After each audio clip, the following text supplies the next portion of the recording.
What is up, Speedsters? Welcome to my Flash Season 6 Episode 15 breakdown and review. So this episode, some of you may know my thoughts going into it. I think I titled my trailer breakdown, Will Thorne's Return Disappoint? The reason why I'm saying that is because I was anticipating this episode in a way that I wasn't so sure if I was mega on board with the storyline. But first of all, let me get out the way by saying I thought that this episode was very entertaining. It was a solid episode of The Flash. The performances were great. Tom Cavanaugh, like, all of this should go without saying. I've said it before in my recent videos that regardless of what I agree with or what I kind of had in mind or kind of wanted from a storyline from The Flash, that I knew this would be of a decent quality, and it was. It's just, I made a video not so long ago. Some of you may have seen it, some of you may not have seen it, in terms of when will we see Thorn again? And I actually voiced in that video that I didn't or wasn't so on board with a one-off return, and I feel like he should have been reserved. And the way they did wrap it up, it kind of made me happy in a way.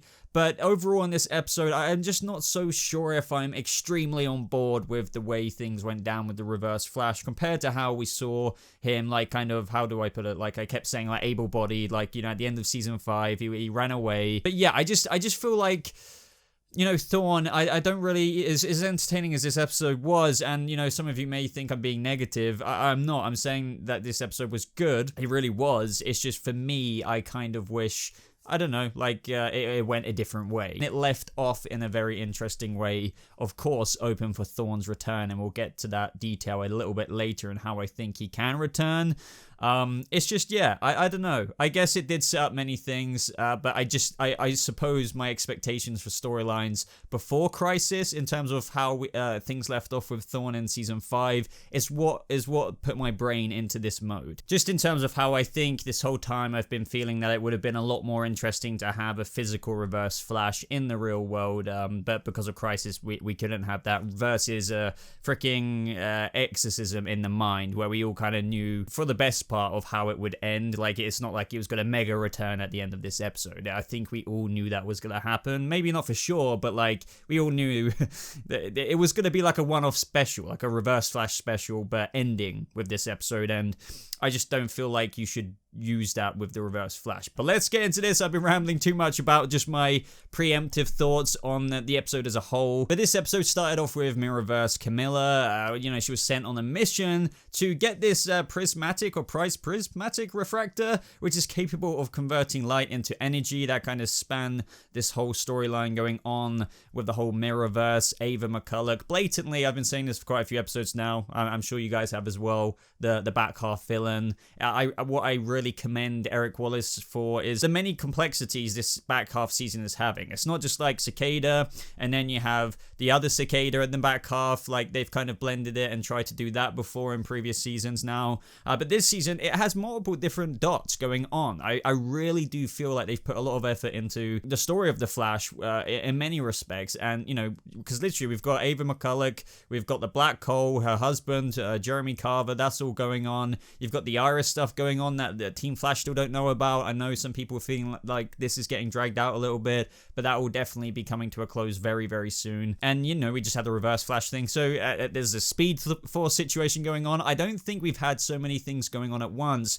which you would, if you would have listed this on a piece of paper, would almost think that's almost too much and might be overwhelming to the audience, and you might not be able to pull it off in a good way, but they are. So seriously, I want to just get it out there that I am enjoying the back half or the second part to the Flash, and I think they're doing a great job, despite, you know, what I had in my mind for the Reverse Flash as well. But we'll revisit that whole Mirrorverse situation a bit later, because there's plenty to talk about of that, especially towards the ending. But this is where Cisco gave Barry that watch. As I said in my trailer breakdown, I just guessed it was a speed kind of gauge. I don't think I called it that. I just recorded his speed. Lo and behold, it was, which is, you know, fair enough, because he's only got so much speed force left in him. And given the things we were teased about this episode from the trailer, you know, the Velocity X and Barry just having to use his speed force in a careful way, considering he was potentially going up against a couple of people in this episode, he had to remain in the green zone. But of course, this episode was called The Exorcism of Nash Wells, and a lot of it centered around him, because Thorn was having everybody on at that beginning part of the episode, to the point where even I believed, I was like, okay, maybe he's temporarily just not taken over.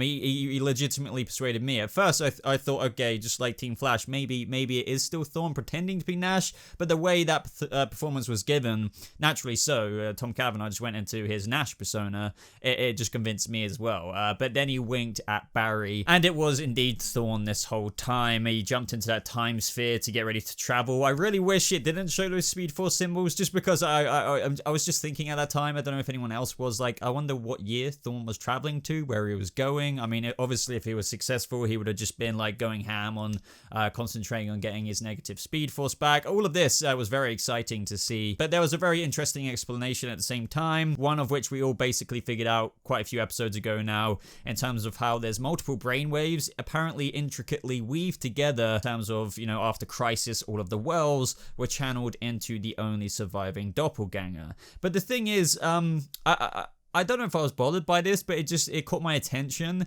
in terms of how Barry himself, like I've mentioned this in my previous video, just in terms of a couple of issues that I'm potentially finding here, is that Thorn, like literally Barry said this himself, none of this makes any sense, Thorn wasn't even a real Wells. So like Barry was pointing out what I was wondering. I was saying, I think in my trailer breakdown and possibly my previous review, and how is this connected to the device that he used to, you know, kill the original Harrison Wells, and that makes him DNA wise a Wells? But like they didn't Barry made that comment. It's like the writers acknowledging, like, okay, this doesn't make any sense, but nobody, I was expecting Cisco and Caitlin in that moment to be like, yeah, but because Eobard Thawne did this in season 1 and looked like Harrison Wells, he got sucked into the whole mindscapey situation with Nash along with the other Infinite Wells. But no, they just literally voiced my concern and didn't address it. So I don't know, it's not a huge deal. It's just like, why give Barry that line and not follow up with it with a smart ass explanation from Cisco or something like that? I don't know, but for some reason Eobard Thawne, yes, I know he was Earth 1 Harrison Wells, you know, in disguise, Wells the Bard, but does that really make him one of the Wells that would get sucked into the doppelganger mind of Nash? I don't know. But let's move on. Of course, I have to commend the scenes between Grant Gustin and obviously Tom Cavanaugh. I mean, throughout this episode, all of them stole my attention towards the end, or even at that point when Barry actually catches him in time, as I mentioned earlier, and he was taunting Barry, saying that he's going to be too weak to stop him, just like how he's powerless to save Nora, and how, you know, Eobard even misses his little runner, which was that reference that he kept calling Nora every time she came to visit him. So yeah, that triggered Barry. He was using his Speed Force up in massive energy. Like apparently, even if he gets angry, he uses his little gauge thing up. So yeah, as much as I was like kind of not really on board with the approach to the character of Eobard Thawne's story this season, I was still very like, oh my god, like my eyes were glued to the screen the whole time. It's just something you can't really help whether you're liking the direction is going or not. This episode also gave us some flashbacks with Nash, of course, because they were going into Nash's mind. It kind of triggered that whole flashback situation on Earth 719. Now, this was 8 years ago when Nash met the Allegra doppelganger named Maya for the first time, and Nash was in full Indiana Jones mode. I mean, that was like the description for his character way back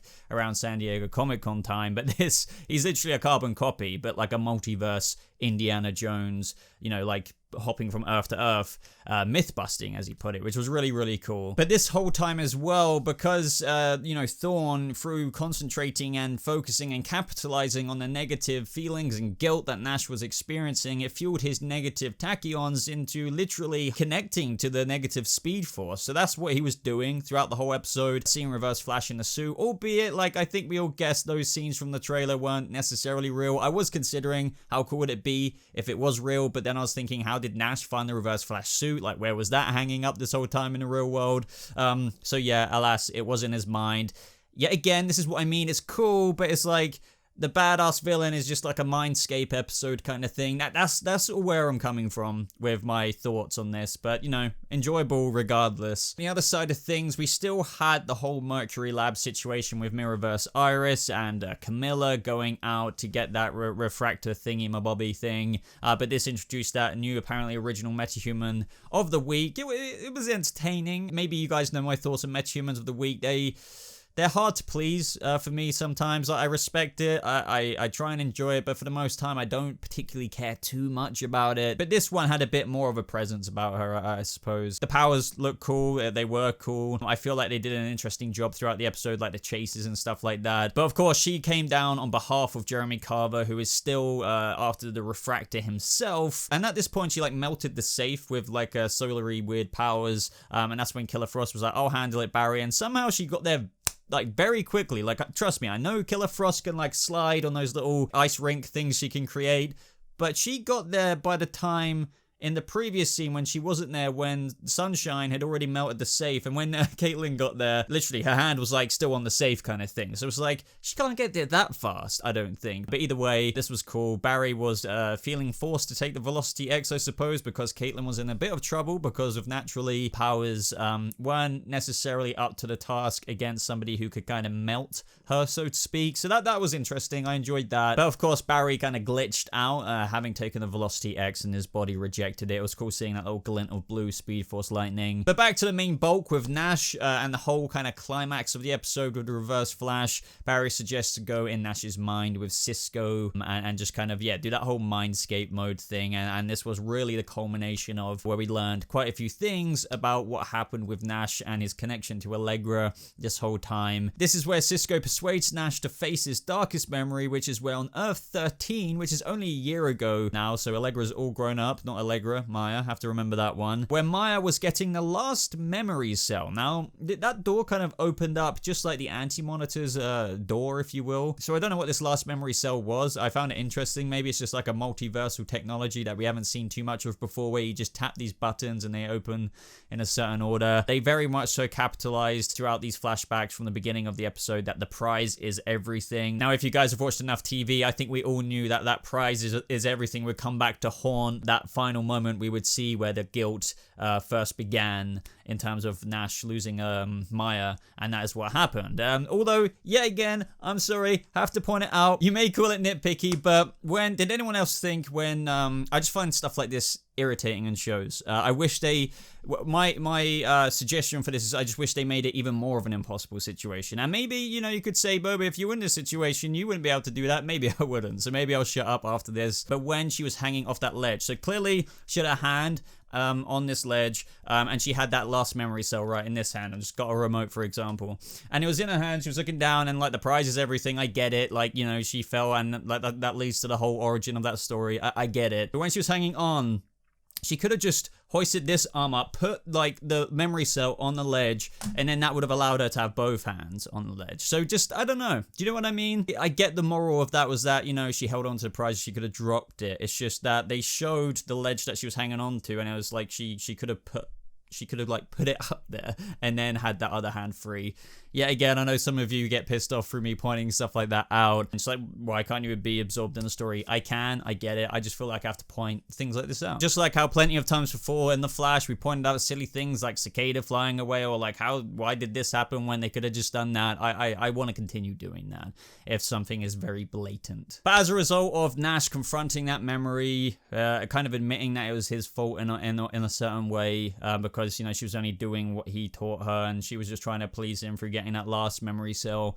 Thorn got, like, I guess you would say exercised. It was very exorcism-y, of course. I like to call it speed forcified. Like, it was a proper, like, Elder Wand moment for you Harry Potter fans out there, where it just sprang out into the air. It was crazy. Yeah, again, I was thinking this moment, like, oh, really? Like, this is cool, but, like, is this really what's gonna happen to Reverse Flash? Like, I guess I'm hoping, I was waiting for that moment where they say he's still out there, and thank God they did, because even though the exorcism was complete and they said there was no traces of Thorn's negative tachyons on the planet, they did say Thorn was gone for now, and I was like, okay, maybe, please don't let that be it, but at least that's something when they said for now, because that means, well, he always comes back. We always know that, and maybe that's what they mean, right?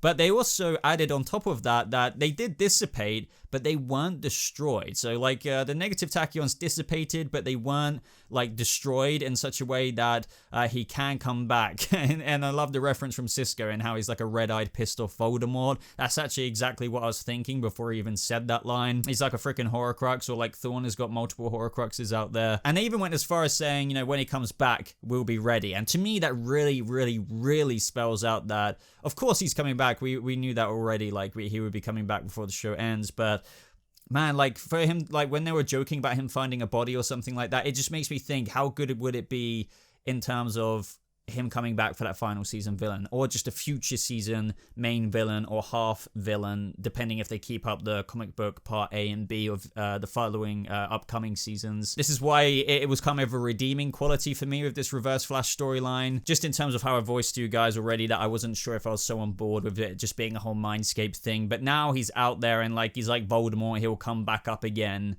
I hope that he will come back as a main antagonist for a back half villain or a whole season villain. We learned that the other worlds are still very much so a part of Nash's brain, so yeah, the worst one is gone, I guess, Eobard Thawne, even though I'm still confused about the whole, like, he's not properly a Wells moment from Barry, but hey, so we'll be seeing the other Welleses from time to time. That'll be one way they can do that. One thing I really like about that, if Tom Cavanaugh isn't leaving the show anytime soon, is that he will get to play the same character and it will make sense. But also, we'll get to see those other characters, but not like in such a permanent way, which is an interesting way for them to tackle that dynamic of him always playing new roles every season. Also, Barry has figured out an answer to come up with his own Speed Force, which I don't know if I was totally on board with. I get it, like they have Nora's journal, because they were like, Thorn's taught, you know, Nora how to build a Speed Force, now she can teach us. But I was like, did he? I mean, I guess you could argue in their time together he did, but why would he have?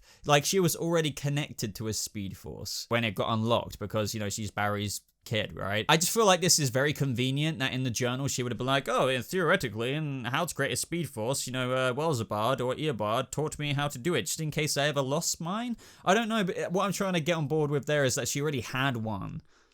So I don't understand why she would have recorded how to create one as well. You could say I'm reading too much into that, or I'm just not going along with the story enough. I get everyone's perspective there, but for me, I'm not totally sold on it yet. So I'm looking forward to seeing more of what the journal says there, and what Thorn told her, and why he told her that, considering she was already connected to the Speed Force, you know, before it got destroyed. It's like a weird timey-wimey thing there anyway to contemplate. And then we had yet another villainous tease from Ava at the end. Not really mega surprising. If anyone's wondering, oh, it looks like she's going to be, you know, the Mirror Master second half villain. I think that's kind of been quite obvious for a little while now, but I still love how they've got the black hole. Like, we've got Mirror Master, who's technically not with her husband, who's in charge of the black hole. So there's multiple aspects, you know, in the pipeline, so to speak. And we've still got Godspeed, like, coming and stuff like that. So fantastic stuff, really. You know, in retrospect, in terms of just the season as a whole, I feel like this second half is definitely more interesting than the first half. If you guys remember from my early season 6 reviews as well, I said I wonder how this season 6 will fare after the hype storyline that is attached to the Flash season 6 part 1, because those first few episodes of season 6 were very interesting, because like we got Barry running, or should I say like his vision of dying in Crisis, all of that was very hype, that I was thinking, man, will they do well after Crisis has ended? But I argue that this is more interesting than when Bloodwork was going on. Seriously, does anyone else feel the same? Let me know down in the comments below.